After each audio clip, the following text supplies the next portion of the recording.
மல்கியா அதிகாரம் 2.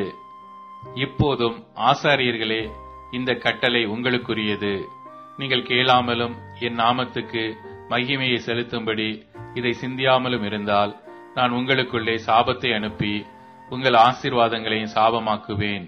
ஆம், நீங்கள் அதை சிந்தியாமற் போனதினால் அவைகளை சபித்தேன் என்று சேனைகளின் கர்த்தர் சொல்லுகிறார்.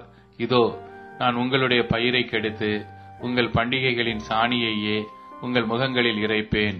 அதனோடு கூட நீங்களும் தள்ளுபடியாவீர்கள். லேவியோடே பண்ணின என் உடன்படிக்கை நிலைத்திருக்கும்படிக்கு இந்த கட்டளையை உங்களிடத்திற்கு அனுப்பினேன் என்கிறதை அப்பொழுது அறிந்து கொள்வீர்கள் என்று சேனைகளின் கர்த்தர் சொல்லுகிறார். அவனோடே பண்ணின என் உடன்படிக்கை ஜீவனும் சமாதானமுமாக இருந்தது. அவன் எனக்கு பயப்படும் பயத்தோடே இருக்க வேண்டும் என்று இவைகளை அவனுக்கு கட்டளையிட்டேன். அப்படியே அவன் என் நாமத்துக்கு பயந்தும் இருந்தான். சத்திய வேதம் அவன் வாயில் இருந்தது. அவனுடைய உதடுகளில் அநியாயம் காணப்படவில்லை. அவன் என்னோடே சமாதானமும் யதார்த்தமுமாய் சஞ்சரித்து அநேகரை அக்கிரமத்தின் என்று திருப்பினான். ஆசாரியனுடைய உதடுகள் அறிவை காக்க வேண்டும். வேதத்தை அவன் வாயிலே தேடுவார்களே. அவன் சேனைகளுடைய கர்த்தரின் தூதன். நீங்களோ வழியை விட்டு விலகி அநேகரை வேதத்தை குறித்து இடரப் பண்ணினீர்கள். லேவியின் உடன்படிக்கையை கெடுத்து போட்டீர்கள் என்று சேனைகளின் கர்த்தர் சொல்லுகிறார்.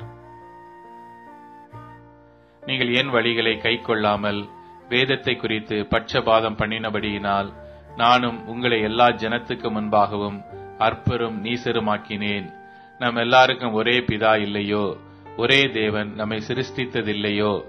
நாம் நம்முடைய பிதாக்களின் உடன்படிக்கையை பரிசுத்த குலைச்சலாக்கி அவன் தன் தன் சகோதரனுக்கு துரோகம் பண்ணுவானேன்? யூதா ஜனங்கள் துரோகம் பண்ணினார்கள். இஸ்ரவேலிலும் எருசலேமிலும் அருவருப்பான காரியம் செய்யப்பட்டது.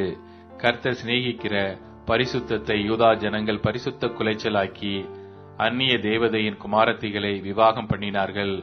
இப்படி செய்கிறவன் எவனோ அவன் காவல் காக்கிறவன் ஆயினும் உத்தரவு கொடுக்கிறவன் ஆயினும் சேனைகளின் கர்த்தருக்கு காணிக்கை செலுத்துகிறவன் ஆயினும் அவனை யாக்கோபின் கூடாரங்களில் இராதபடிக்கு கர்த்தர் சங்கரிப்பார். நீங்கள் 2ஆம் தரமும் இதை செய்து கர்த்தருடைய பீடத்தை தண்ணீரினாலும் அழுகையினாலும் பெரும் மூச்சினாலும் நிரப்புகிறீர்கள். ஆகையால் அவர் இனி காணிக்கையை மதியார். அதை உங்கள் கைகளில் பிரியமாய் ஏற்றுக்கொள்ளவும் மாட்டார். ஏன் என்று கேட்கிறீர்கள். கர்த்தர் உனக்கும் உன் இள வயதின் மனைவிக்கும் சாட்சியாயிருக்கிறார். உன் தோழியும் உன் உடன்படிக்கையின் மனைவியுமாகிய அவளுக்கு நீ துரோகம் பண்ணினாயே. அவர் ஒருவனை அல்லவா படைத்தார்? ஆவி அவரிடத்தில் பரிபூரணமாயிருந்ததே. பின்ன ஏன் ஒருவனை படைத்தார்? தேவ பக்தியுள்ள சந்ததியை பெரும்படிதானே. ஆகையால் ஒருவனும் தன் இள வயதின் மனைவிக்கு துரோகம் பண்ணாதபடிக்கு உங்கள் ஆவியை குறித்து எச்சரிக்கையாயிருங்கள். தள்ளி விடுதலை நான் வெறுக்கிறேன் என்று இஸ்ரவேலின் தேவனாகிய கர்த்தர் சொல்லுகிறார். அப்படிப்பட்டவன் கொடுமையினால் தன் வஸ்திரத்தை மூடுகிறான் என்று சேனைகளின் கர்த்தர் சொல்லுகிறார்.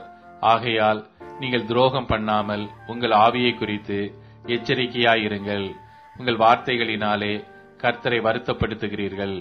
ஆனாலும் எதினாலே அவரை வருத்தப்படுத்துகிறோம் என்கிறீர்கள்.